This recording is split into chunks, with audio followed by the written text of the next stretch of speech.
올해 7월까지 한국을 방문한 해외 관광객은 작년 같은 기간에 비해서 77% 줄었고 관광업계 손실만 5조 9천억 원에 이릅니다.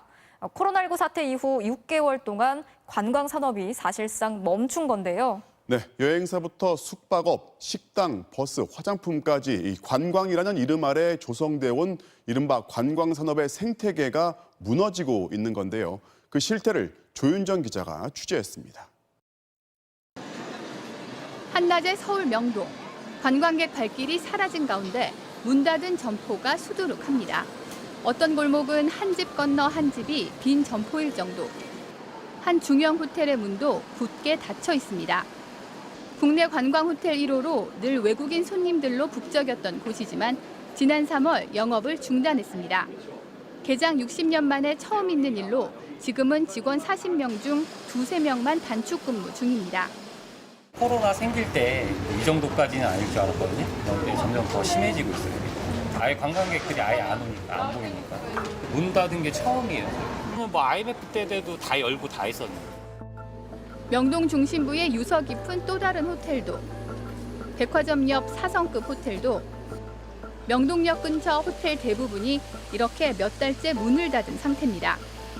문을 열어놔도 이렇게 어느 정도 맞아야 되잖아요. 열어놓으면서 더 마이너스가 되면. 명동 외곽에도 주로 외국인을 대상으로 하는 중소 호텔들이 많이 있는데요. 지금 보시는 것처럼 이 호텔도 7월부터는 휴업에 들어갔고요. 이 호텔을 포함해 반경 200m 내에 호텔 4곳이 모두 문을 닫고 있는 상태입니다. 캔슬 전화나 뭐 이런 기본적인 업무만 하려고 있는 거지, 뭐 9월 달에 다시 오픈을 하겠다고 얘기는 했었지만 그거는 좀 불가능할 것 같고. 지난 1월 61%가 넘었던 국내 호텔 객실 이용률은 6월 달엔 15%로 급감했습니다. 특급 호텔들의 경우 차마 문을 닫지 못해 적자를 감수하고 영업 중이지만 직원들 상당수가 휴직한 채 고용유지 지원금으로 버티고 있습니다.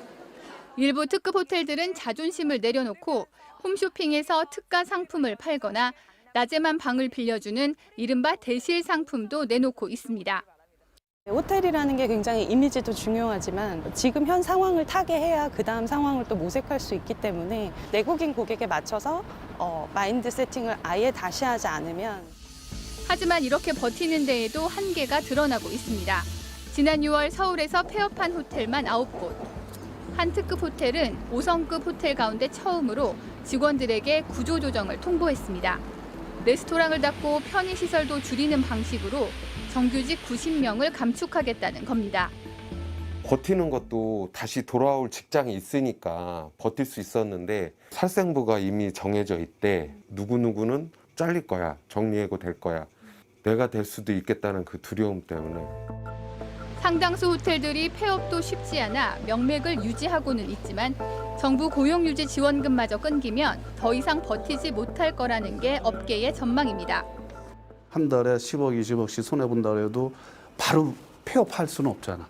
버틸 만큼 버티고 8, 9월부터는 아마 호텔, 관광 숙박업 이런 쪽에서도 이제 실업자들이 많이 나올 거다.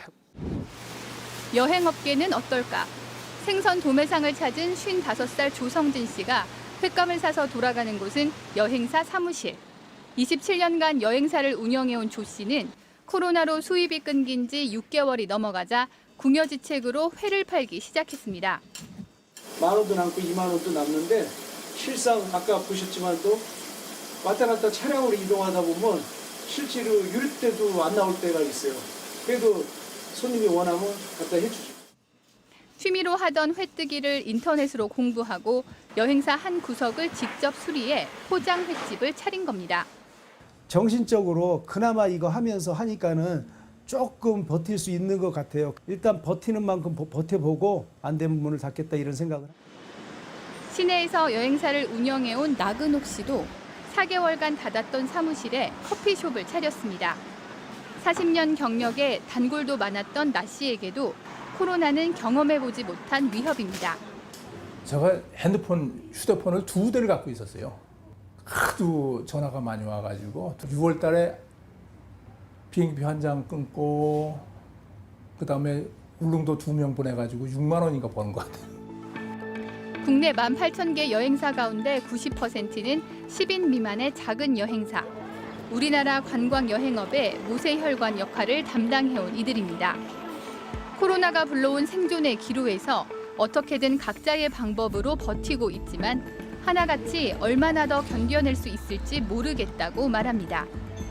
노동 일을 한다거나 아니면 갑자기 뭐 야간 편의점 일이라도 한다거나 대부분 여행사들은 그냥 폐업을 결심하고 있는 상황이라고 절벽에 이제 서 있다고 봐야 되는 거예요. 대형 여행사도 상황은 별반 다르지 않습니다. 업계 1위인 하나투어의 콜센터. 200명 규모 사무실이 텅 빈 가운데 하루 수천 통씩 걸려와 늘 대기 상태였던 상담 전화는 이제 한두 통 있을까 말까입니다.